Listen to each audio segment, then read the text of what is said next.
धर्म कलयुग में केवल दान रूपी पैर पर खड़ा है। धर्म के 4 पैर होते हैं ना, 4 पैरों में धर्म सतयुग में होता है। सत्य है और तप है और 4 पैर मालूम है धर्म के कौन से? सब अपने अपने धर्म की बात जरूर करते हैं, लेकिन वास्तव में धर्म के अंग क्या है? धर्म टिकता है सत्य पर, धर्म टिकता है तप पर, और किस पर टिकता है? पवित्रता पर। और चौथा है दान। त्रेता युग आया तो 1 पैर कम हुआ, द्वापर आया 2 पे रह गया, कलयुग आया 1 पर रह गया। इसलिए कलयुग में कहा गया है, तुलसी बाबा ने कहा है उत्तरकांड में कि जेन केन विधि दीने दान करहि कल्याण। क्या कहा? जेन केन विधि दीने दान करहि कल्याण। कलयुग में सुपात्र खोजने जाओगे तो मिलेगा ही नहीं है? प्रथम दिन की कथा में हम कह रहे थे ना कि यहां तो श्वास में भी पाप है, इसलिए अपने हाथ से जो कुछ हो जाए वही श्रेष्ठ है।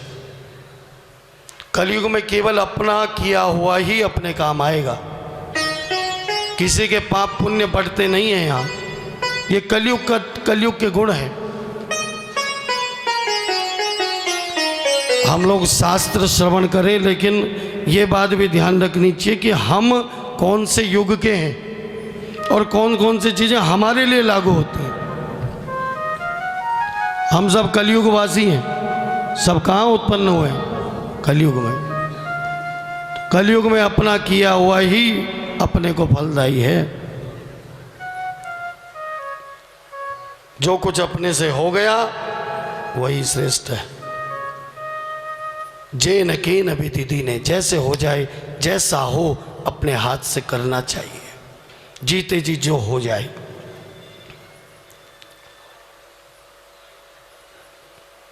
जेन केन विधि दीने दान करहि कल्याण, वही कल्याणकारी है। और दान का अर्थ केवल धन का ही नहीं होता। दान केवल धन का ही थोड़ी ना है।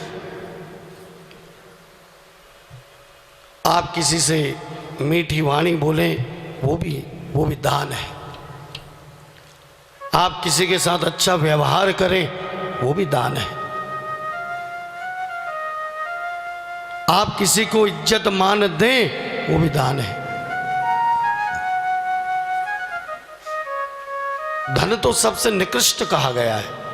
सेवा में 3 प्रकार की सेवा कही जाती है ना, तन मन और धन की। धन की सेवा सबसे निकृष्ट है। सबसे पहले तन सेवा है।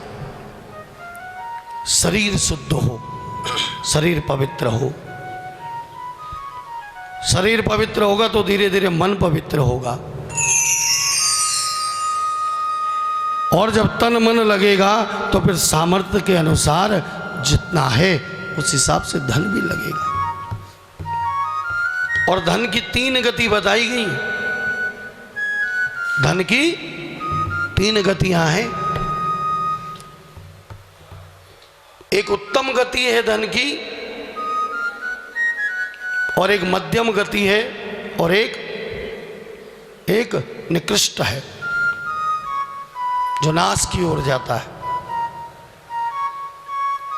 जो धन अपने उपयोग में रख लिया वो धन तो गया,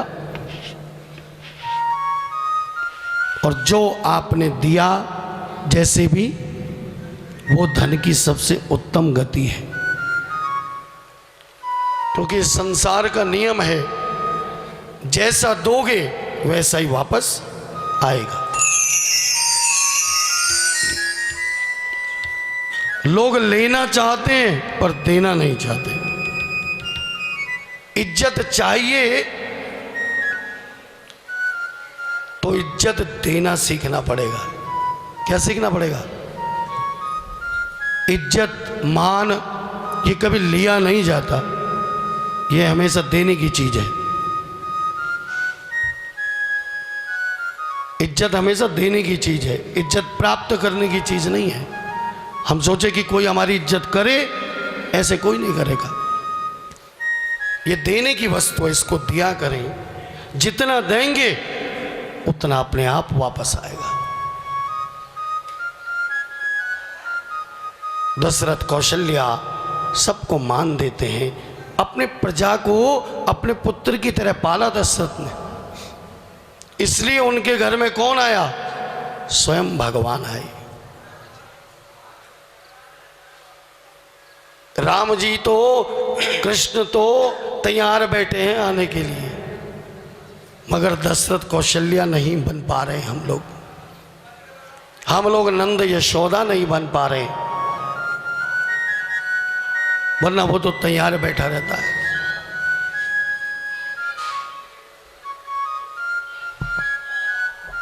सबको आनंद जो प्रदान करे वो नंद है, जो सबको आनंद दे। और जो सबको यश प्रदान करती हैं वही यशोदा है, जो सबको यश देती है, सबको मान देती है, सबको इज्जत देती है, वो यशोदा है। ऐसे नंद यशोदा के घर ठाकुर आते हैं, ऐसे दशरथ और कौशल्या के घर में मेरे प्रभु श्री राम आते हैं। बधाइयाँ बजने लगी, सबने अपने घर में ध्वज पताका तोरण से नगर छा गया, अयोध्यापुरी छा गई।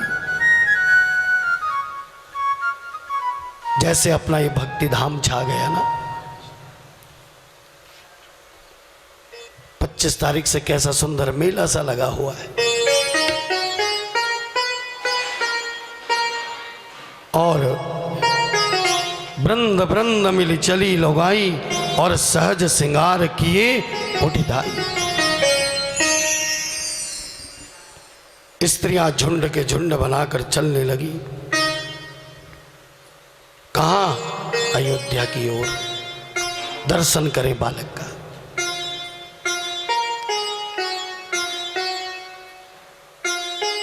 और मुझे क्षेत्र के अपने मातृशक्तियों पर बड़ा गर्व हो रहा है। 3-4 दिन से मैं देखता हूं 2:45 बजे आकर बैठती है। एक बार जोरदार कर ध्वनि से स्वागत हमारी मातृशक्तियों के लिए। बिल्कुल समय से पहले आकर बैठना। ये गुण हनुमान जी का आया। ये गुण किसका है? यह मेरे हनुमान बाबा का गुण यही है। कथा में सबसे पहले आके बैठते हैं, और सबसे भाई यहाँ पर थोड़ा गड़बड़ है, यहाँ पर गड़बड़ है भाई।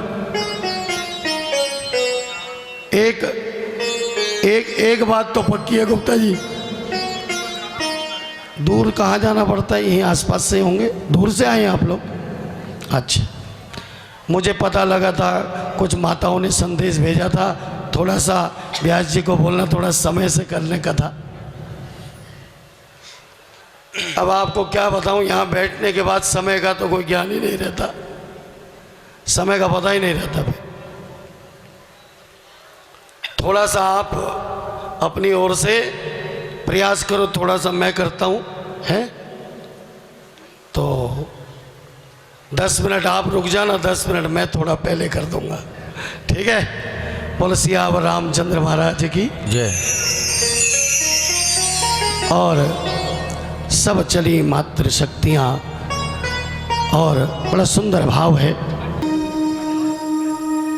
ओ बधैया बाजे आंगने में, बधैया बाजे आंगने में, बधैया बाजे आंगने में, बधैया बाजे आंगने में, ओ बधैया बाजे है आंगने में, बधैया बाजे आंगने में। ओ चंद्रमुखी मृग नयनी अवध की, चंद्रमुखी मृग नयनी अवध की।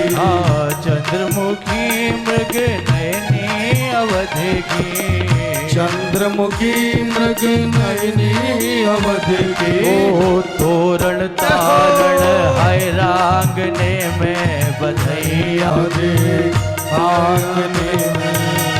हरि बोल। मीठी मीठी ताली सेवा के साथ झूमते नाचते गाते हरि बोल।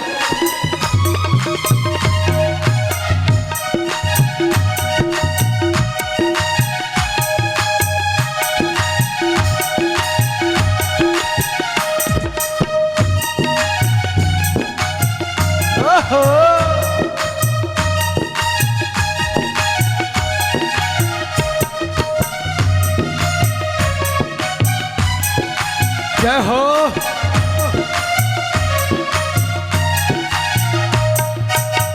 प्रेम भरी प्रमदागन नाचे, प्रेम भरी प्रमदागन नाचे।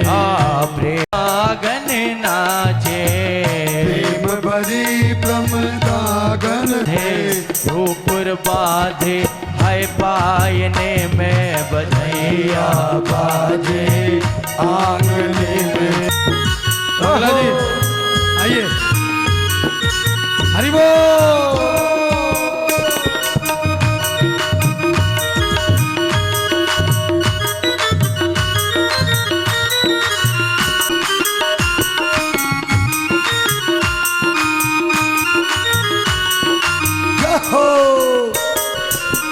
नौछावर श्री राम लला को, नौछावर श्री राम लला को। नौछावर मेरे भरत लला को, नौछावर मेरे लखन लला को।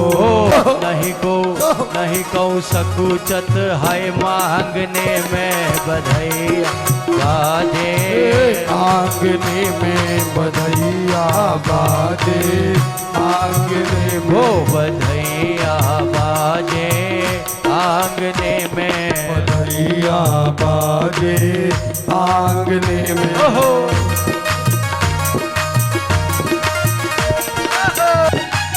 कौतुक देखत सियाली यह कौतुक देखा।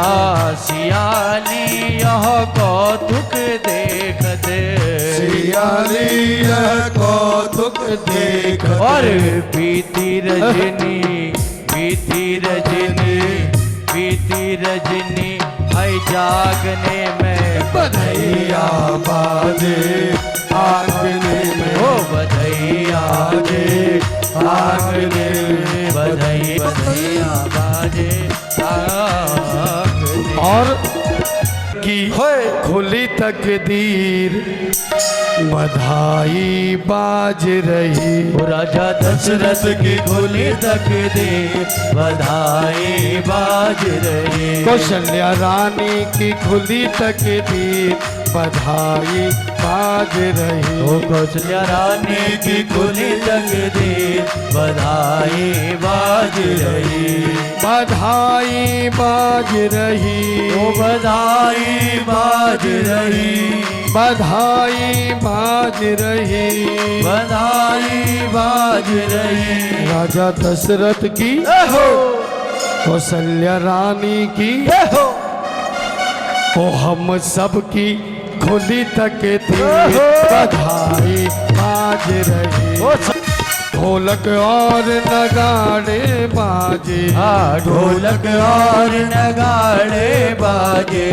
शंकर जी का डमरू बाजे।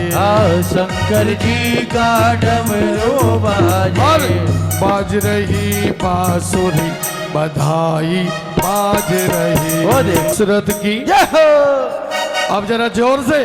और राजा दशरथ की कौशल्या रानी की हम सब की खुली तकदीर बधाई बाज रही। ओ सारे भक्तों की खुली तकदीर बधाई बाज रहे। हम सबके तकदीर बधाई बाज रहे। सारे भक्तों की खुली तकदीर बधाई बाज रहे। सीताराम राम राम सीताराम राम राम सीताराम राम सीताराम राम सीताराम राम राम सीताराम राम राम सीताराम राम राम सीताराम राम राम। ओ सीताराम राम हे हरे हे हरे हे हरे हे हरि हरि बोल। हे हरि हे हरि हे हरि। आए अवध तहाँ जहाँ राम निवासु। अयोध्या वही है जहाँ राम जी का निवास है। और राम जी का निवास कहाँ है? राम जी कहाँ रहते हैं? बोलो। भोले बाबा कहते हैं पार्वती से कि उमा मैं भी उस उत्सव को देखने गया, क्योंकि बाबा के तो इष्ट देव हैं बाल रूप, चाहे वो बाल रूप कृष्ण अवतार हो चाहे वो बाल रूप राम अवतार हो, बाबा दर्शन करने जरूर आते हैं। इनके नाम अनेक अनूपा। गुरु वशिष्ठ जी बोले हे राजन इनके नाम बड़े अनुपम हैं, लेकिन फिर भी मैं अपनी बुद्धि के अनुसार तुमसे कहता हूं।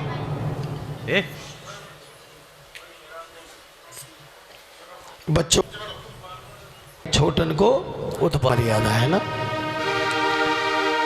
इनके अनुपम नाम हैं और एक से एक अनुपम नाम है। सबसे पहले सबसे बड़े पुत्र का नाम बताया जो कौशल्या जी की गोद में है। कहा कि जो आनंद सिंधु सुख राशि और सी करते त्रिलोक सुपासी। जो आनंद के समुद्र हैं और सभी सुखों की राशि हैं, और जिस आनंद सिंधु की एक बूंद मात्र अगर किसी को मिल जाए तो उससे तीनों लोग सुखी हो जाते हैं। ऐसे आपके बड़े पुत्र का नाम जो समस्त सुखों के भवन है और संपूर्ण लोगों को शांति देने वाले हैं, तुम्हारे उन बड़े पुत्र का मैं नाम रखता हूं राम। क्या? राम। बोलो। राम कहने से तर जाएगा है? राम कहने से तर जाएगा। हाँ, ये राम शब्द बड़ा अद्भुत है। इस राम नाम की महिमा बड़ी अद्भुत है। तो राजा दशरथ के बड़े पुत्र का नाम हुआ, अरे बोलो, हाँ, मैं तो जबरदस्ती में नाम आपसे उगलवा रहा हूं कि कम से कम एक बार तो होगा ना। क्या रखा बड़े पुत्र का नाम? राम नाम लेने में थोड़ा ताकत लगाया करो। जब किसी को बुरा भला कहना होता है उस समय कहां से आवाज आती है? हैं? जब किसी को है, पहले से हम लोग देखते थे खेतों में गाय वाई घुस जाती थी ना, हो फिर देखो आवाज। भगवान का नाम लेने में कंजूसी मत किया करो, ये वाणी उसी ने दी है। एक संत थे, वो तो इतनी जोर का नाम लिया करते थे जहां पर ही बैठे कई लोग आसपास के डर जाते थे। जय सिया राम।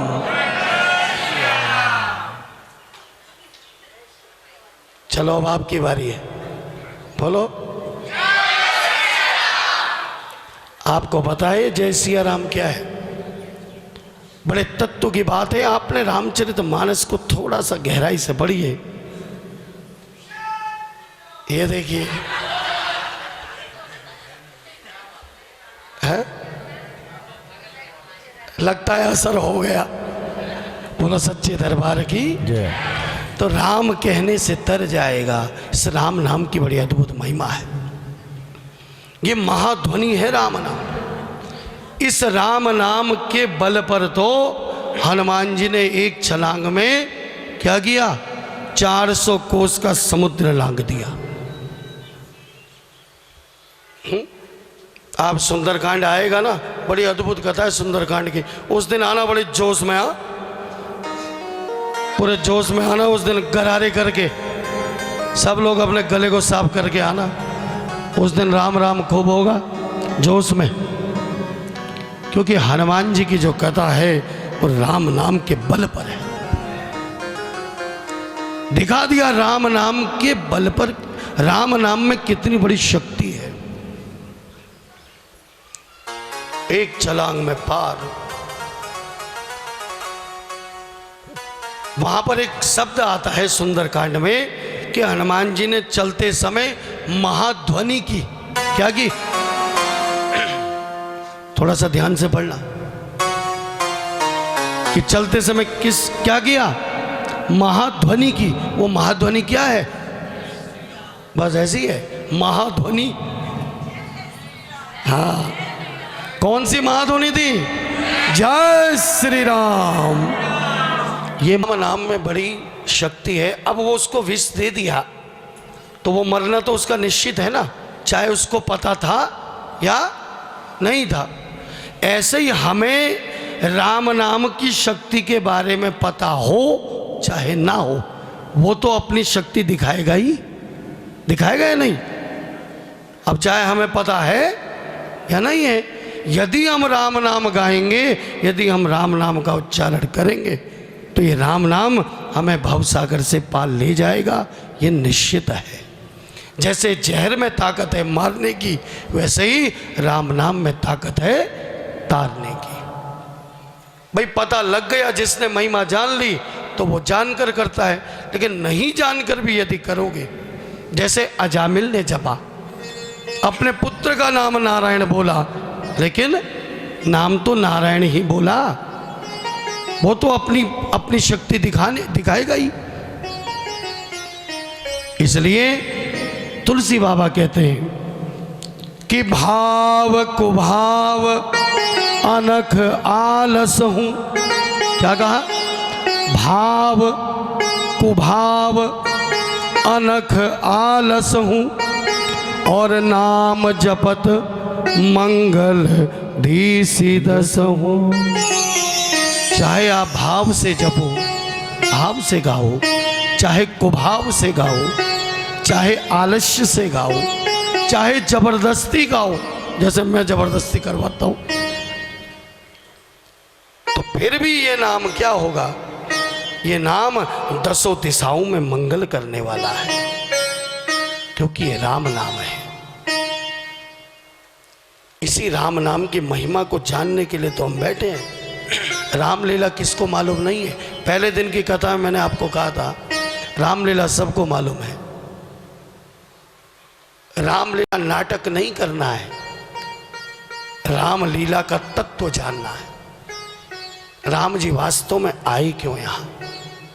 उस राम नाम की क्या महिमा है, क्या ताकत है? तो नाम राम जी का क्या रखा? बोलो, राम रखा ना। अब तो हमें पता है राम रखा है, तो बड़े पुत्र का नाम रखा वशिष्ठ जी ने।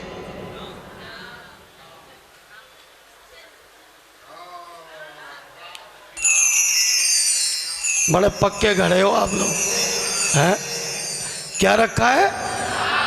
चलो जी, अगला नाम कैकेयी जी की गोद में जो बैठे हैं, वशिष्ठ जी कहते हैं कि विश्व भरण पोषण कर जोई, ताकर नाम भरत आस होई। जो सारे संसार का भरण पोषण करते हैं, तुम्हारे उन दूसरे पुत्र का नाम मैं रखता हूं भरत। क्या रखता हूं? हाँ, क्या रखता हूं? क्या रखता हूं? 3 बार हो गया, पक्का हो गया। और अगले पुत्र का नाम रखा जो सबसे छोटे वाले हैं, जो क्या है? सुमित्रा जी की गोद में जो सबसे छोटे हैं। जाके सुमिरन तेरी पुनासा, नाम शत्रुहन वेद प्रकाशा। जिनके स्मरण मात्र से शत्रुओं का नाश हो जाता है। जिनके स्मरण मात्र से, बोलो, शत्रु कौन? शत्रु कौन है? शत्रु कभी बाहर नहीं होता, ना कोई शत्रु ना कोई मित्र, बाहर तो कोई है ही नहीं। शत्रु हमारे अंदर ही है। सबसे पहला शत्रु है काम, फिर है क्रोध, लोभ, मद, मोह, फिर इनका परिवार। हो लंबा चौड़ा। तो ये अंदर के शत्रुओं, इनको मारना जरूरी है, इनको परास्त करना जरूरी है। जाके सुमिरन ते रिपु नासा, जिनके स्मरण मात्र से शत्रुओं का नाश होता है। उन तुम्हारे सबसे छोटे पुत्र का मैं नाम रखता हूं शत्रुघ्न। क्या रखता हूं? हाँ, नहीं लिया जाए तो सरलता से भी कह सकते हैं शत्रुघ्न। क्या कहते हैं? हाँ, वैसे शत्रुघ्न है ना नाम। क्या है? शत्रुघ्न। और वैसे अगर कहो तो कई लोग रिपुसूदन भी बोल देते हैं। हैं? रिपुसूदन क्या बोलते हैं? हाँ, एक नाम ये भी है शत्रुघ्न जी का, रिपुसूदन। भरत जी का नाम रखा इसलिए सारे संसार का जो भरण पोषण करते हैं। लक्षण धाम राम प्रिय। क्या? लक्षण धाम राम प्रिय, सकल जगत आधार। गुरु वशिष्ठ ही राखा, लक्ष्मण नाम उदार। जो सभी शुभ लक्षणों के धाम हैं और श्री राम जी के प्यारे हैं। जन्म लेते ही प्यारे हैं। इनके लक्षण इनकी जन्मपत्री में लिखा। क्यों? क्योंकि ठाकुर की रक्षा करते हैं शेष अवतार। और गुरु वशिष्ठ जी ने उनका नाम रखा लक्ष्मण। क्या रखा? एक बार जोर से बोल दो तो मैं आगे चलूं। क्या नाम रखा?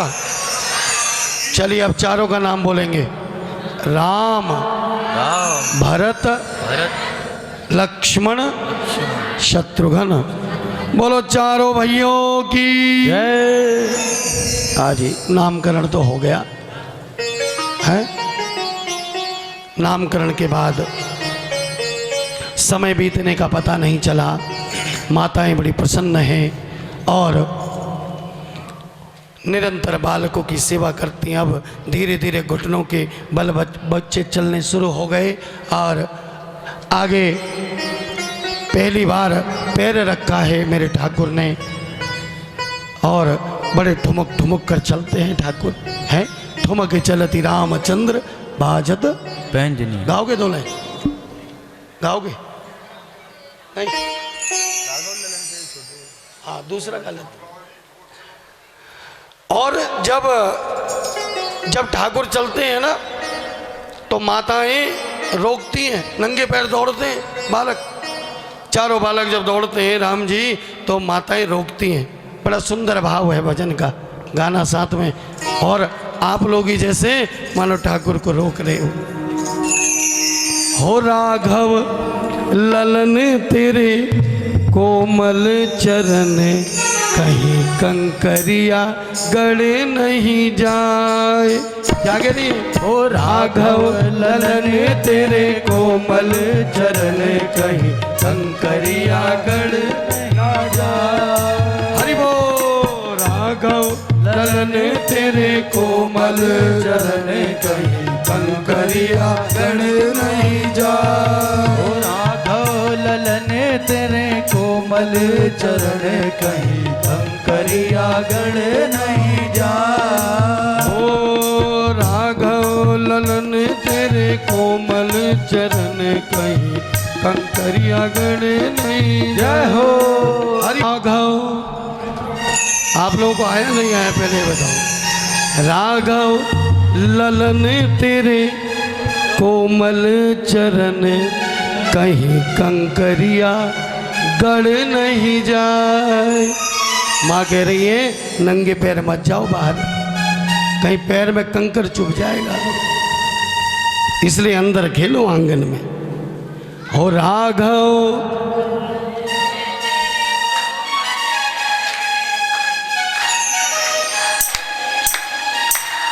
आप लोगों को आया राघव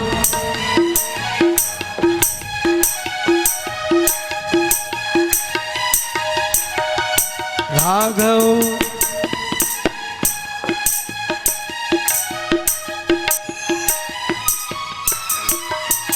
इस प्रकार मेरे प्रभु बड़ी सुंदर बाल लीला करते हैं। और एक बार माँ कौशल्या को मेरे प्रभु ने अपना निज स्वरूप का दर्शन कराया, जो विराट रूप का दर्शन है उसका दर्शन कराया। कौशल्या माँ ने हाथ जोड़े और उसके बाद अपनी माया को फिर कभी मेरे ऊपर ना व्यापे ऐसी प्रार्थना की, और मेरे ठाकुर ने अपनी माया हटा ली और कौशल्याम्बा इस प्रसंग को भूल गई। और इसके बाद सभी को मेरे प्रभु सुख देते हैं। अब धीरे धीरे बड़े होने लगे। इसके बाद भय कुमार जब ही सब भ्राता, दीन जनेऊ गुरु पितु माता। अब अगले संस्कार की बारी आई, जिसका नाम है यज्ञोपवीत संस्कार। उससे पहले चूड़ा कर्म हुआ। चूड़ाकरण कीन गुरु जाई, और विप्रन पुनि दक्षिणा बहु पाई। चूड़ा कर्म संस्कार हुआ। चूड़ा कर्म संस्कार तो समझते हैं आप, है बाल उतारने को नहीं ने, हाँ बाल उतारने का जो कार्य है वो हुआ। और उसके बाद फिर आगे कुमार हुए। जब कुमार हो गए तो फिर यज्ञोपवीत हुआ। क्या हुआ? यज्ञोपवीत संस्कार। जनेऊ दी गई। गुरु पितु मात, यहाँ पर गुरु के साथ साथ माता पिता का भी कर्तव्य होता है, जो उनको भिक्षा दान इत्यादि देते हैं ना। बहुत बड़ा संस्कार है यज्ञोपवीत। विवाह से भी, विवाह संस्कार से भी बड़ा। और उसके बाद फिर जब यज्ञोपवीत हो गया तो अब पढ़ाई करने के लिए गए। तो लिखते हैं कि गुरु ग्रह गए पढ़न रघुराई, अल्पकाल विद्या सब आई। जितने भी बालक हैं ना पढ़ने वाले, जितने भी, सब बालकों के कमरे में इस चौपाई को लगाया करिए। गुरु ग्रह गए पढ़न रघुराई, अल्पकाल विद्या सब आई। ये विद्या प्राप्ति के लिए बड़ा अचूक मंत्र है। और बालकों से पढ़वाया करिए। किताब पढ़ने से पहले सबसे पहले एक बार चौपाई पढ़वा ली। अभी तो पढ़ा सकते हैं, बच्चे छोटे हैं ज़बरदस्ती ना, बाद में तो नहीं पढ़ेगा। अगर अब नहीं पढ़ेगा तो बाद में नहीं पढ़ेगा। और अब पढ़ने के लिए पहले आपको पढ़ना पड़ेगा, तब वो पढ़ेगा। है आजकल जो है वर्तमान समय है ना, बच्चे अब थ्योरेटिकल नहीं है। अब जो है केवल मौखिक से काम नहीं चलेगा, अब तो आपको प्रैक्टिकल होना पड़ेगा। जैसा आप करते हो, जैसा आप करोगे, बच्चे उसी को फॉलो करेंगे, वैसा ही करेंगे। आप यदि रामचरितमानस पढ़ोगे, आपको पढ़ते हुए देखेंगे तो शायद बगल में बैठकर पढ़ भी ले। लेकिन आप ना पढ़ो और बच्चों से कहो कि तुम पढ़ो, कभी नहीं पढ़ेगा। यदि आप सीरियल देख रहे हो और उससे कह रहे हो कि किताब पढ़, तो फिर कैसे पढ़ेगा? तो पहले हमको बैठना पड़ेगा। इसलिए गुरु ग्रह गई पढ़न रघुराई, अल्पकाल विद्या सब आई। बहुत शीघ्र ही मेरे प्रभु ने सारी विद्याएं प्राप्त की अब क्षत्रिय वंश में उत्पन्न है, इसलिए सारे क्षत्रिय वंश के जो नियम है उनका भी पालन करते हैं मेरे प्रभु। और प्रातः काल का क्या नियम है? प्रातः काल उठिगे रघुनाथा, मात पिता गुरु ना वही माथा। माथा। कलयुग है, ये त्रेता युग की बात है। प्रातः काल में देखना, आजकल सारे माँ बाप का हाथ बच्चों के पैरों में ही होता है। क्यों? अब पैर पकड़ के तो उठाएंगे, उठ जा बोला है। तो पहले से बालक उठकर प्रणाम करते थे, अब माता पिता उठकर अपने घर में ऐसी मर्यादा बने है। कम से कम प्रणाम नहीं तो आदर करे बालक उठकर, कम से कम राम राम करे, राम राम की आदत डालिए। सब आपस में राम राम करें, हैं? इसीलिए राम राम 2 बार होता है। दूसरा भले करे ना करे इसकी परवाह मत किया करो। आपने राम राम कर दिया, दूसरा करे ठीक, नहीं तो आपने एक अपना एक उसका बोल ही दिया है? कितनी बार बोला? वो जवाब दे दे तो ठीक, नहीं भी दे तो आपने अपना और उसके बदले का पहले ही बोल दिया है। बोल दिया ना? हाँ। तो इसलिए प्रातः काल उठिगे रघुनाथा, मात पिता गुरु ना वही माथा। गादि तनय मन चिंता व्यापी। गादि के पुत्र विश्वामित्र जी के मन में चिंता हुई, क्या करना चाहिए? ध्यान किया, अरे प्रभु अवतर हरण मही भारा। अरे मेरे प्रभु ने अवतार ले लिया है पृथ्वी के भार हरण करने का, हरण करने के लिए। इसलिए चल पड़े कहाँ? अयोध्यापुरी की ओर पहुंचे। सरयू अम्बा में स्नान किया। अयोध्या में कौन सी नदी बहती है? सरयू। सरयू में स्नान किया और जाकर राजा दशरथ के दरबार में उपस्थित हुए। राजा दशरथ ने सुना वशिष्ठ मुनि आए हैं, विश्वामित्र जी आए हैं। दौड़ पड़े उनके स्वागत के लिए और उनको प्रणाम किया, लाकर उनको अपने सिंहासन पर विराजमान किया।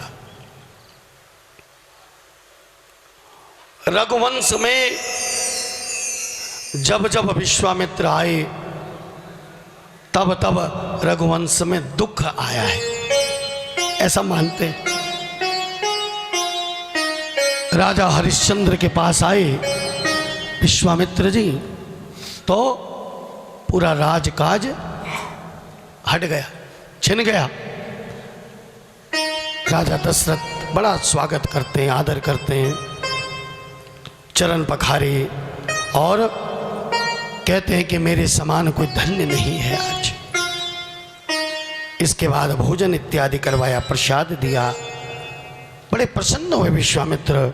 और फिर दशरथ जी ने पूछा कि कई कारण आगमन तुम्हारा, किस कारण से आगमन हुआ है? तब विश्वामित्र जी कहते हैं कि राजन, हम वन में यज्ञ करते हैं लेकिन वहाँ कुछ राक्षस हमें बड़ा परेशान करते हैं, यज्ञ को विध्वंस करते हैं। इसलिए मैं चाहता हूँ कि तुम अपने दोनों पुत्र राम और लक्ष्मण को मेरे साथ भेज दो और वो राक्षसों का संहार करके मेरे यज्ञ की रक्षा करेंगे।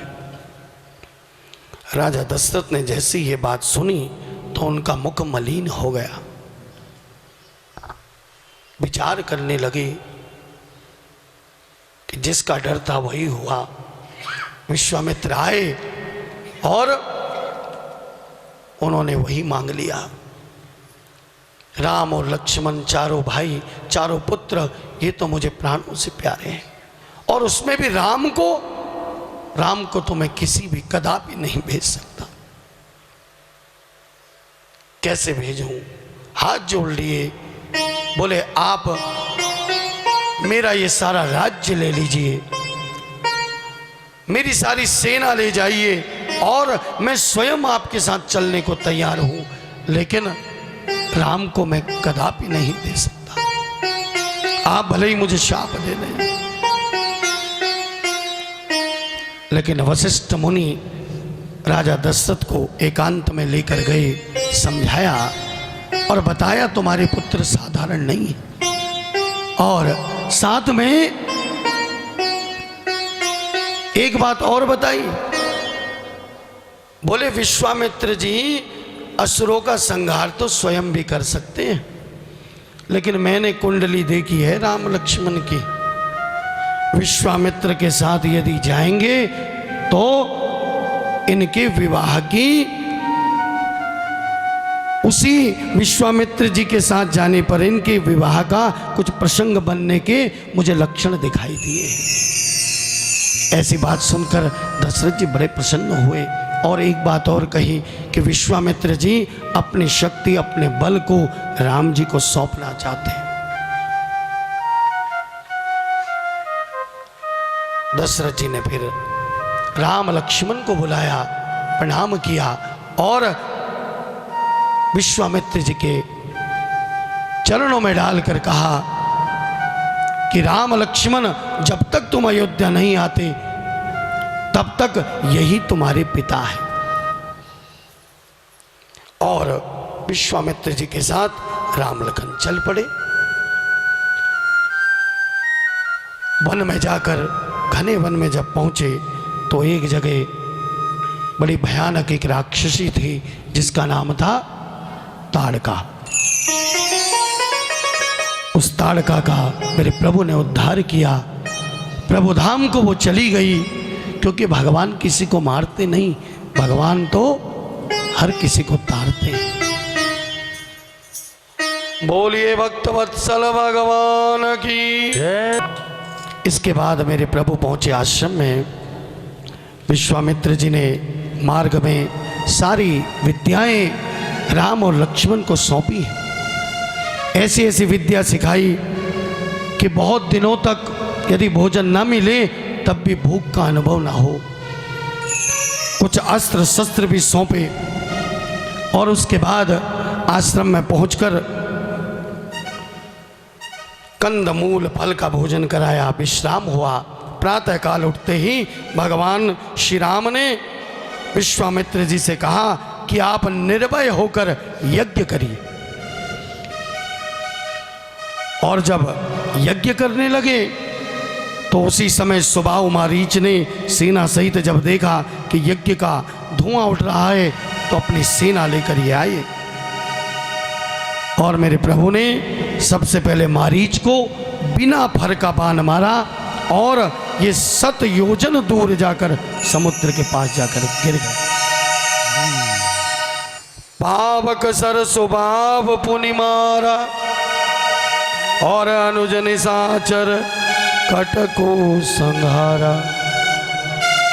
फिर मेरे प्रभु ने सुबाहु को अग्निबाण मारा और सुबाहु का उद्धार किया और सारी सेना, राक्षसी सेना का संहार लक्ष्मण जी ने कर दिया। और यहां पर मेरे प्रभु ने एक मर्यादा रखी है। अब तक सारे जो यज्ञ हुआ करते थे वो खुले आकाश के नीचे हुआ करते थे, इसीलिए जो कुछ भी राक्षस लोग डालते थे वो सीधे यज्ञ में पड़ता था।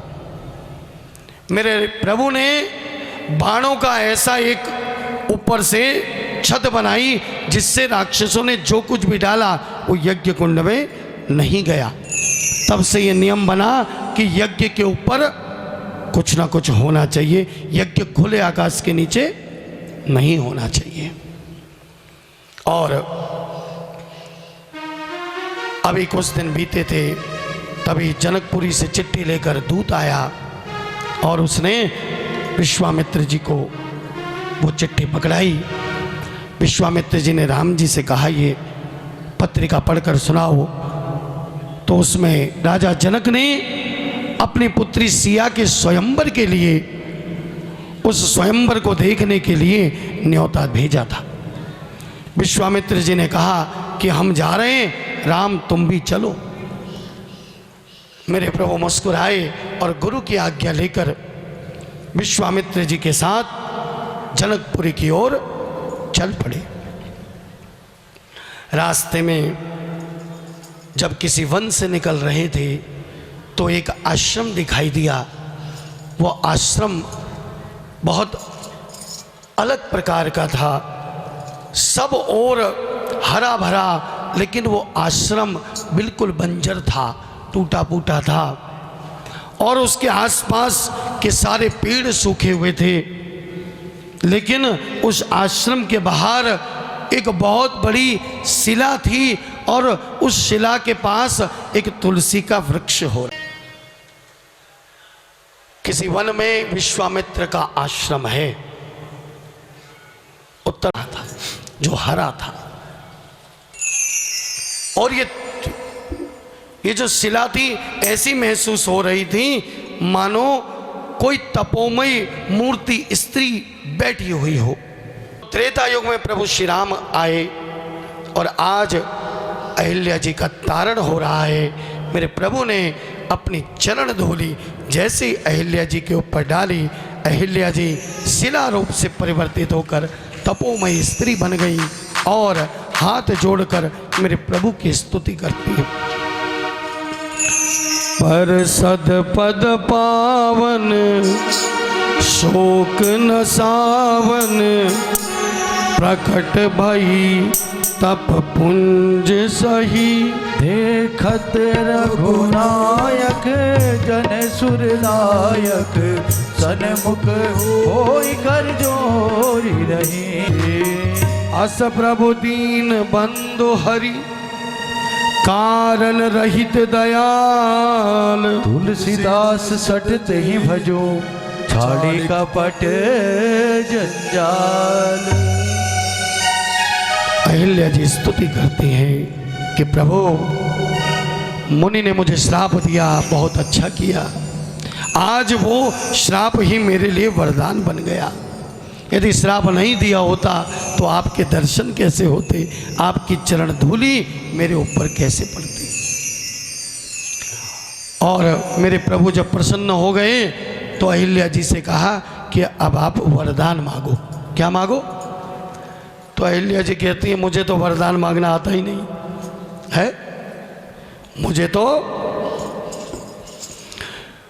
मुझे वरदान मांगना आता नहीं, इसलिए यदि कुछ देना ही है तो आप मुझे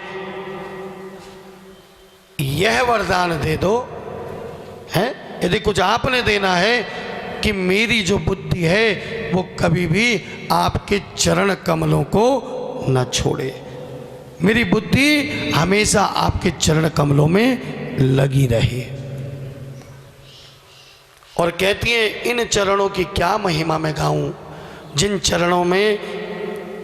चरणों से देव नदी गंगा प्रकट हुई हैं और जिन गंगा को भगवान शंकर ने अपने मस्तक पर धारण किया है, जिन चरण कमलों को ब्रह्मा पूजते हैं, जिन चरण कमलों को ब्रह्मा पूजते हैं, जिन चरण कमलों से निकली हुई गंगा को भगवान शंकर अपने मस्तक पर धारण करते हैं।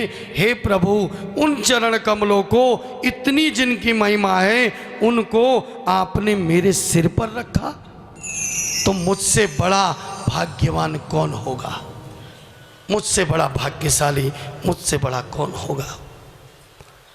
भगवान के चरणों की बड़ी महिमा है कि भज मन राम चरण सुखदाई, भज मन राम चरण सुखदाई, भज मन राम चरण सुखदाई, भज मन राम चरण सुखदाई, भज मन मन राम चरण सुखदाई। ओ भज मन राम चरण सुखदाई। मेरे प्रभु ने अहिल्या का उद्धार किया और चल पड़े प्रभु।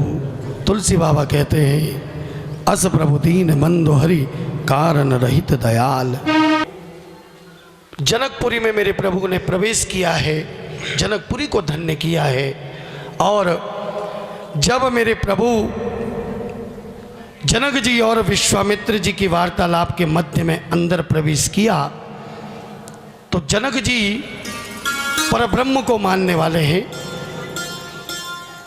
और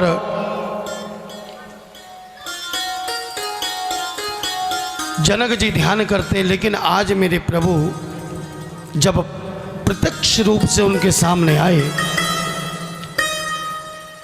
तो अपने आप ही जनक जी खड़े हो गए।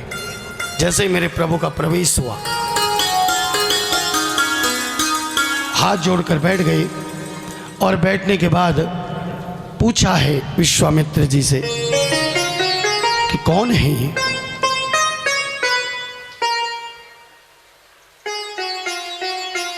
पूछा कौन है कि कहूँ नाथ सुंदर दो बालक मुनिकुल तिलक की नपकुल बालक। पूछा गुरुदेव ये कौन है। ये किसी मुनिकुल के राजवंश के तिलक हैं। ब्रह्म जो निगम नीति कही गावा उभय वेश धरी की सोए आवा। या कहीं वो तो नहीं जिनका वेद नीति नीति करके जिनको गाते हैं और वही आज ब्रह्म युगल रूप धारण करके तो नहीं आ गया। क्यों? क्योंकि सहज विराग रूप मनु मोरा थकित होत जिमी चंद चकोरा। मैं तो स्वभाव से ही मेरा स्वभाव ही वैराग्य है? लेकिन मेरा मन भी इनको देखकर मंत्र मुग्ध हो रहा है। इसलिए पूछ रहा हूं प्रभु निश्चल भाव से बताएं गुरुदेव ये कौन है। इनको देखते ही सदा ब्रह्म सुख में रहने वाला जो मेरा मन था उसने ब्रह्म सुख का त्याग कर दिया। वो इनको देखना चाहता है। इसलिए बताइए। लेकिन विश्वामित्र जी ने भी बड़ा सुंदर उत्तर दिया कि ए प्रिय सब ही जहां लगी प्राणी मन मुस्का ही राम सोने बानी। विश्वामित्र जी बोले राजन तुम्हारा वचन असत्य नहीं हो सकता। संसार में जितने भी प्राणी हैं ये सभी को प्रिय हैं। इतना बोला था मेरे प्रभु ने विश्वामित्र जी की ओर देखा और मुस्कुरा दिए। विश्वामित्र जी ने जान लिया राम जी चाहते हैं कि मेरी लीला में विघ्न ना पड़े। इसलिए बात को बदल दिया विश्वामित्र जी ने। बताना चाहते थे ये वही सगुण रूप है लेकिन छिपा गए। क्या बोले? रागो को लमानी दशरथ के जाए मम हित लागी नरेश पठाए। संकेत कर दिया रहस्य मत खोलना गुरुदेव, अभी बहुत लीला बाकी। विश्वामित्र जी ने कहा कि ये रघुकुल मणि महाराज दशरथ के पुत्र हैं और मेरे हित के लिए राजा ने इनको मेरे साथ भेजा है। और ये जो बड़े वाले हैं इनका नाम है, बोलो, फिर भूल गए।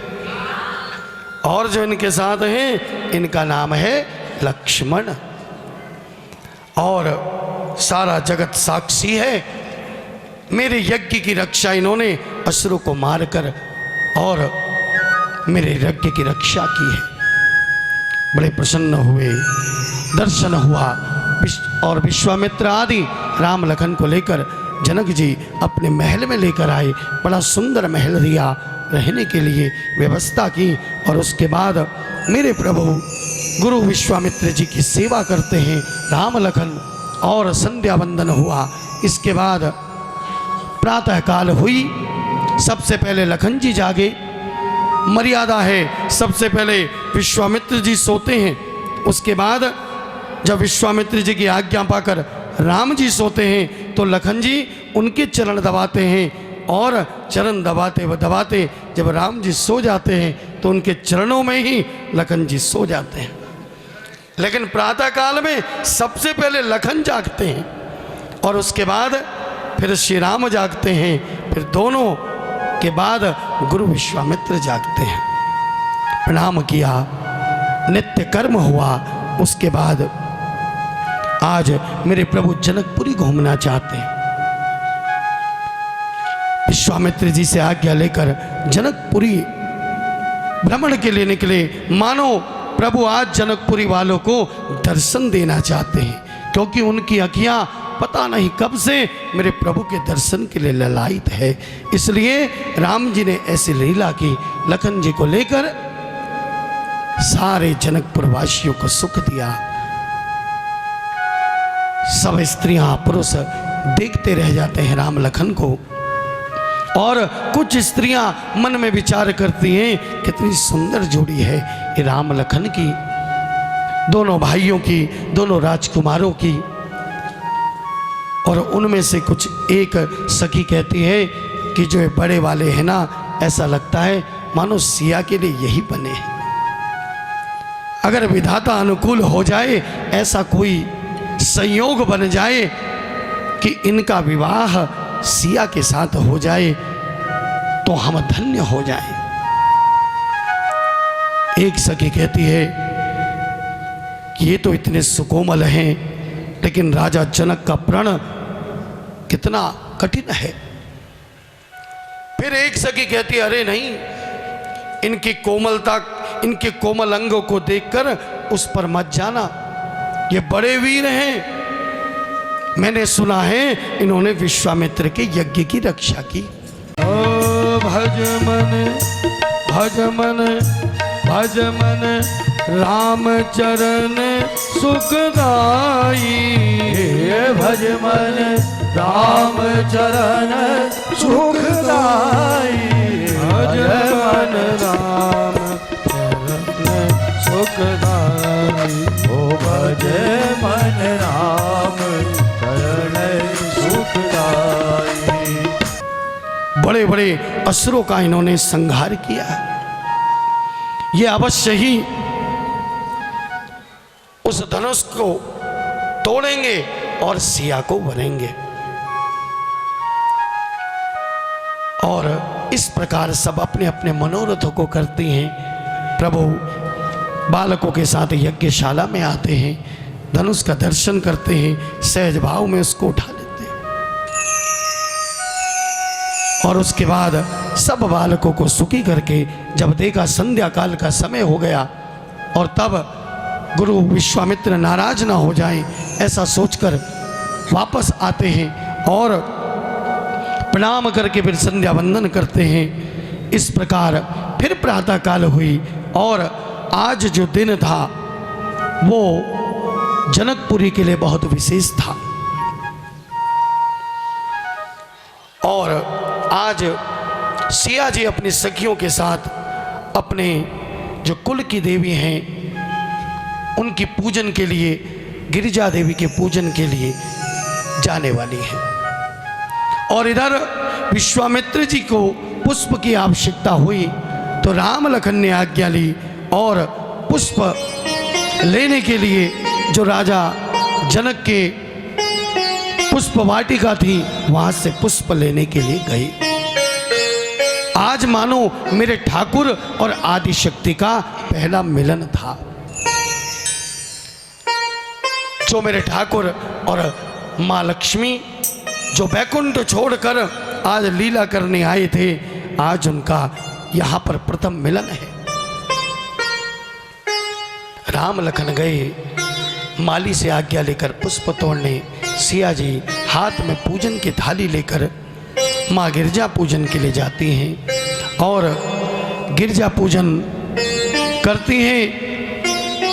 और गिरजा पूजन करते करते उनमें से जो एक सखी है उनके साथ वो पुष्प वाटिका में भ्रमण करने के लिए निकलती है तो उसको कहीं पर श्री राम और लखन पुष्प तोड़ते हुए मिल जाते हैं। दर्शन करती है, धन्य होती है, क्योंकि पहले दिन दर्शन हुआ था, इसलिए सखी ने जाकर समाचार दिया। सिया जी ने पूजन किया और पूजन करके सखी बोली सिया जी से, सिया बाद में कर लेना पूजन, अभी तो साक्षात वहां दो राजकुमार जिनकी बात कल पूरे जनकपुर में हो रही थी वो पुष्प वाटिका में पधारे हैं, चलो उनका दर्शन करते हैं।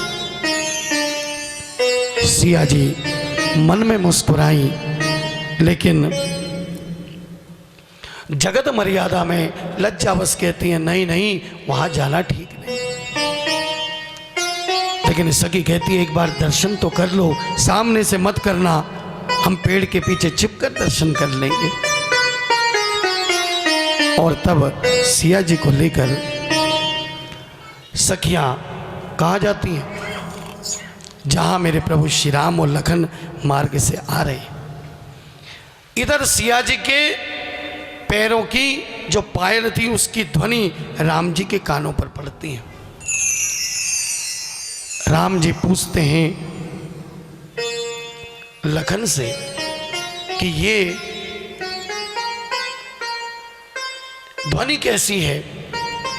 और चूंकि लखन जी ने सिया जी को और सब सखियों को देखा था पूजन करने के लिए जाते हुए, तब लखन जी कहते हैं कि प्रभु ये जनक नंदिनी सिया के पैरों के पायल की ध्वनि है। और तब श्री राम जी लखन जी जिस मार्ग से जा रहे थे उसी मार्ग पर एक पेड़ के पीछे सिया जी अपनी सखियों के साथ खड़ी हैं दर्शन के लिए।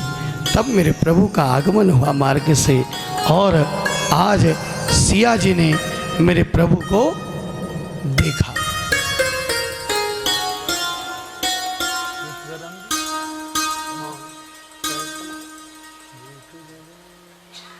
और जैसे ही आज दर्शन किया श्री राम जी का, सीता जी स्तब्ध रह गई।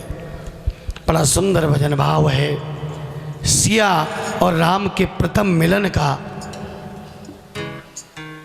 कि राम जी बाग में यूं खड़ी की खड़ी रह गई, देख कर राम जी को जनक नंदनी, देख कर राम जी को जनक नंदनी, बाग में यूं खड़ी की खड़ी रह गई, बाग में यूं खड़ी की खड़ी रह गई। ठाकुर और आदि शक्ति का पहला मिलन हुआ।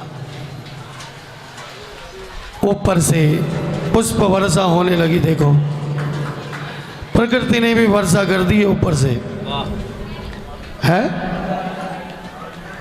और सिया जी ने राम जी की छवि को अपने मन में धारण किया और धारण करके वापस गई। फिर पूजन करके आ चुकी थी, लेकिन फिर गई पूजन करने का गिरजा माँ के मंदिर में। और गिरजा माँ के मंदिर में जाकर सिया जी ने माँ गिरजा के चरणों में हाजिरी लगाई। अपने जो मन की बात थी वो कही, लेकिन बड़े भाव से कि जय जय गिरी बर राज किशोरी, जय जय गिरि बर राज किशोरी, जय महेश मुख चंद चकोरी, जय महेश मुख चंद चकोरी। जय जय गिरिवर राज किशोरी। जय जय गिरिवर राज किशोरी। जय महेश मुख चंद चकोरी। जय महेश मुख चंद चकोरी। जय गज बदन कडानन माता। जय गज बदन सडानन माता। जगत जननी दामिनी दुति गाता। जगत जननी दामिनी दुति गाता। नहीं तब आदि मध्य अवसाना। नहीं तब आदि मध्य अवसाना। अमित प्रभाव वेद नहीं जाना। अमित प्रभाव वेद नहीं जाना। भव भव विभव पराभवकारिणी। भव भव विभव पराभवकारिणी। विश्व विमोहनि स्वबस बिहारिणी। विश्व विमोहन स्वबस बिहारिणी। हम सभी के बड़े सौभाग्य हैं। चलते रहो। हम भी माँ के चरणों में, माँ के सांगन में विराजमान हैं। सिया जी ने माँ से विनती की, जय जय गिरिवर राज किशोरी। आइए माँ के चरणों में दो शब्द कहें हम भी। बोलिए भक्ति माँ मौनी माए की जय हो। अरे पार करो मेरा बेड़ा भवानी।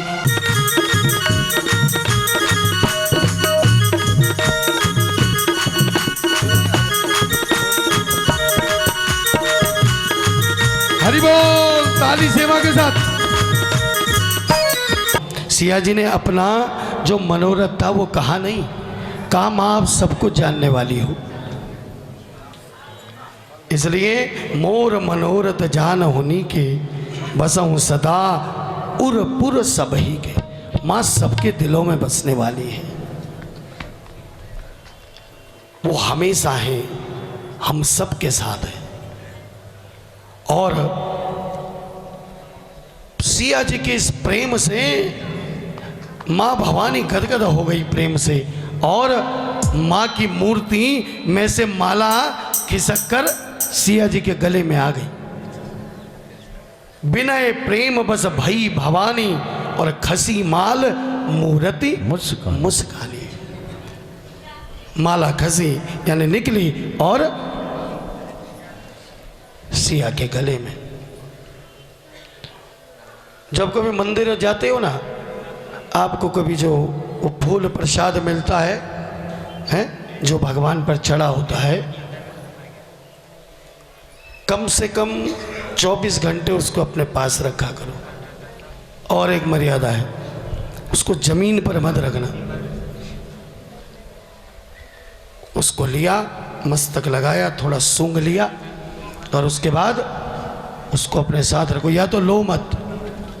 कुछ लोग माला लेते हैं, अंदर से माला भी पहना भी थी, माला पहनाई है, भगवान की चढ़ी माला पंडित जी ने पहना दी, चढ़ गई, मिल गई, ये आपके बहुत बड़े पुण्य हैं, लेकिन उस पर मर्यादा है।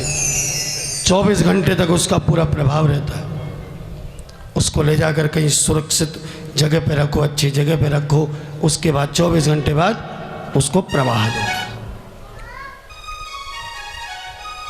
छोटी छोटी चीज़ें हैं, बड़े ध्यान रखने योग्य हैं। जो पुष्प प्रसाद मिले उसको अपने शीश रखो, फिर उसके बाद संभाल दो। या तो लो मत, नहीं लोगे तो कोई बात नहीं, लेकिन लेकर अपमान कर दिया तो पाप है। हाथ जोड़ दो, नहीं नहीं चाहिए। लेकिन ले लिया तो फिर उसका मर्यादा का पालन करना चाहिए। लोग माला वाला लेते हैं, बाहर जाके जो विसर्जन का होता है ना, उठा के डाल दिया वहाँ पर तो क्योंकि इतने लोगों के बीच माला डाल दी है। तो जो आशीर्वाद मिला उसको जो है कहाँ डाल दिया है। तेरा तुझको अर्पण क्या लागे। हाँ, तो ऐसा नहीं करना है। और उसके बाद मूर्ति प्रसन्न हुई, गिरजा मैया स्वयं प्रकट हो गई और सिया जी को आशीर्वाद दे दिया। क्या दिया? मनुजाहि राचेऊ मिलहि सोबरु सहज सुंदर सावरो करुणा निधान सुजानशील स्नेह जानत रावरो। एहि भांति गौरी शीस सुनि सहित ही हरसी चली। तुलसी भवानी पूज पुनि पुनि मुदित मन मंदिर चली। मुदित मन मंदिर चली। हाँ मुदित मन मंदिर चली। सिय हरसि न जाई कहीं जाने गौरी अनुकूल। वाम अंग फरकन लगे मंजुल मंगल मूल। गिरजा मैया ने कहा, माँ ने आशीर्वाद दिया, सुन सिय सत्य असीस हमारी पूज ही मन कामना तुम्हारी। तुम्हारी जो मनोकामना है वो अवश्य पूरी होगी। और इसके बाद सिया जी ने बार बार चरण पकड़े। इधर मेरे प्रभु पुष्प लेकर आए और मेरे राम जी इतने सरल हृदय हैं, इतनी सरलता है राम जी में। आते ही गुरु विश्वामित्र के चरणों में पुष्प रखा और साथ में अपना, क्योंकि लेने क्या गए थे, यहां पर लिखा है सुमन लेने गए थे। क्या लेने गए थे? सुमन माने फूल भी होता है ना, सुमन माने अच्छा मन, पवित्र मन। राम जी का बड़ा पवित्र मन है। जो कुछ देखा, जो कुछ हुआ, विश्वामित्र जी के आगे कह दिया। और उसके बाद प्रातः काल हुई और फिर आज सिया जी के स्वयंवर है। दरबार सज चुका राजा जनक का और स्वयंवर देखने के लिए सब लोग एकत्रित हुए। सब ने मनोरथ किया, अपने अपने कुल देवता गणेश गौरी को मनाया। और पूर्ववासियों ने, जो जनकपुर की स्त्रियां हैं, उनका एक ही मनोरथ था। क्या था? कि सिया का जो वर हो वो कौन हो? सांवला सलोना राम हो। सब ने यही मनोरथ किया और सिया का स्वयंवर आरंभ हुआ। विश्वामित्र और राम लखन के लिए बड़ा सुंदर स्थान बनाया हुआ था। और जब सभी लोग अपने अपने सिंहासन पर विराजमान हुए, विश्वामित्र जी के साथ श्री राम लखन का इस स्वयंवर में आगमन हुआ। अभी राम लखन का छवि का दर्शन करोगे आप, झांकी का, तो कोई उठना मत, अभी लीला बाकी है, तो उनको बैठने देना आराम से। यहाँ कुर्सी लगा दो, यहाँ कुर्सी लगा दो। और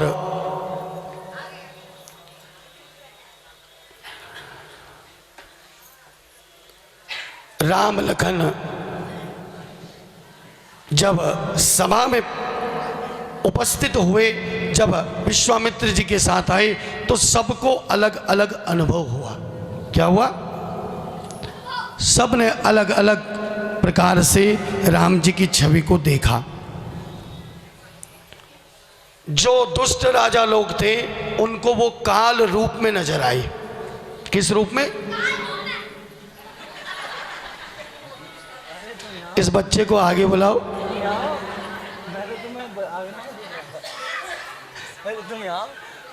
का दर्शन। जोरदार ताली राम लक्ष्मण जी की। अभी अभी कुछ नहीं करना है, आप सब बैठे हो, सबको समय दिया जाएगा।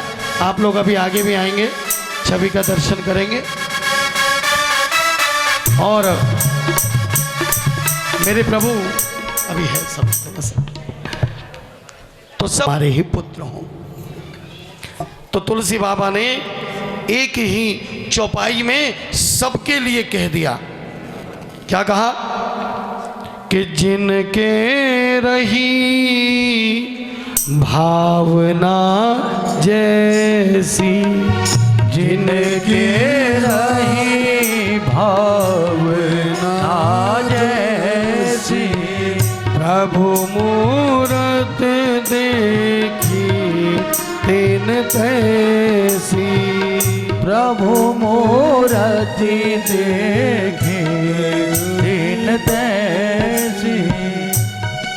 क्या कहा? झाकी रही भावना जैसी जिनके रही भावना जैसी, अब मूरत देगी दिन तैसी। प्रभु मूरत दे देगी तैसी। जिनके रही भावना जैसी, प्रभु मूरति तीन देखी तैसी। राम सिया राम सिया राम। राजा जनक का प्रण सुनाया। सारे वीर राजाओं को भाटों ने राजा जनक का प्रण सुनाया।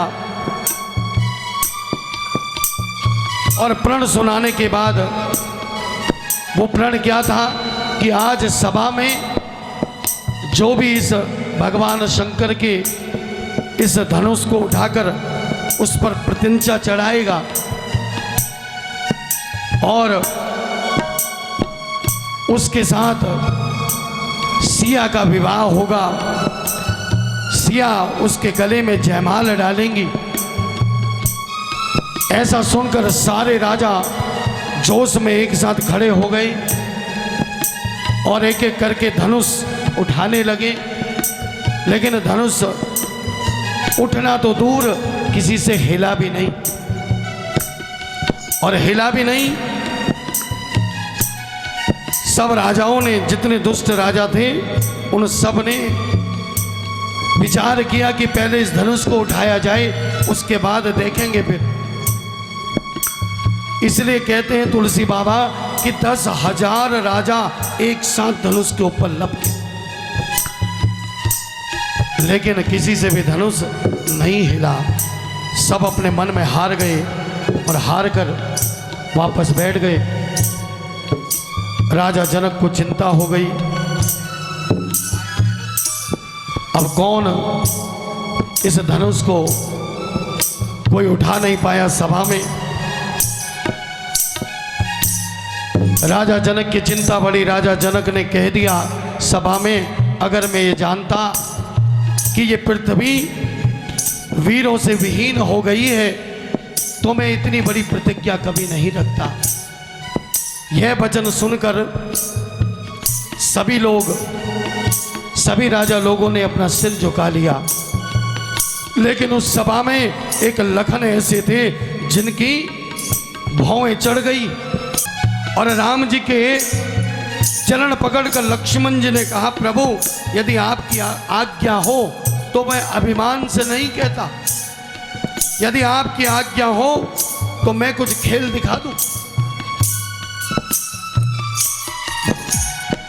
अरे जो तुम्हारी अनुशासन पावो, कंदही ब्रह्मांड उठावो, काचे घट जिम डारो फोरी, सकम मेर मूलक जिम तोरी, अब प्रताप महिमा भगवाना, गोवा पुरो पिनाक पुराना, हत जानिय से आयसो, कौतुक करो बिलोकिक सो, कमल नाल जिम चाप चढ़ावो, जो जन सद प्रमात ले धावो।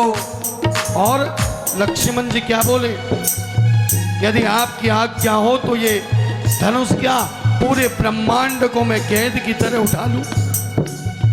लक्ष्मण जी झूठ नहीं बोल रहे, केवल बखान नहीं कर रहे हैं, शेषा अवतार हैं उनके ऊपर तो ये पृथ्वी कैद की तरह ही रखी हुई है। और बोले कि उसको मैं कच्चे घड़े की तरह फोड़ डालूं। लक्ष्मण जी के वचन सुनकर जितने राजा लोग थे सब डर गए। इधर विश्वामित्र जी ने देखा कि शुभ समय आ गया है, तो विश्वामित्र जी ने लक्ष्मण श्री राम जी से कहा, क्या कहा, ओठा हो राम भन जाऊं भव चापा, ओठा हो राम भन जाऊं भव चापा, बेटा हूँ तात जनक परितापा, ओ मेटहु तात जनक परितापा। इसलिए मेरे प्रभु सामने खड़े हुए धनुष के और प्रणाम किया गुरुदेव को मनी मन और बड़े सहज भाव से धनुष को उठाया और दोनों हाथों से बीच पर ऊपर लिया और लेत चढ़ावत खेचत गाड़े, लेत चढ़ावत खेचत गाड़े, चढ़ावत खेचत गाड़े, काहो न लखा देख सब ठाड़े, काहो न लखा देख सब ठाड़े। कई जन राम मध्य धनु तोड़ा, कई जन राम मध्य धनु तोड़ा, हरे भुवन धुनि घोर। जैसे ही श्री राम ने धनुष तोड़ा सारे ब्रह्मांड में बड़ी जोर की आवाज हुई। कैसी हुई? हरे भुवन घोर कठोर रब रवि भाजत मारुग जले, करहि दिग्गज ढोल मई गोल कूरम गल भले। सुर असुर मुनि कर कान दीने सकल विकल विचारई। गोदंड खंडे राम तुलसी जयति वचन उचारहि। हाँ जयति वचन उचारहि, हाँ जयति वचन उचारहि। ओह जयति वचन उचारहि, हाँ जयति वचन उचारहि। और किसी की समझ में नहीं आया क्या हुआ। जब सबने देखा तो धनुष नीचे टूटा हुआ था और सबने कहा क्या? श्री राम ने धनुष तोड़ दिया, श्री राम जी ने धनुष तोड़ दिया।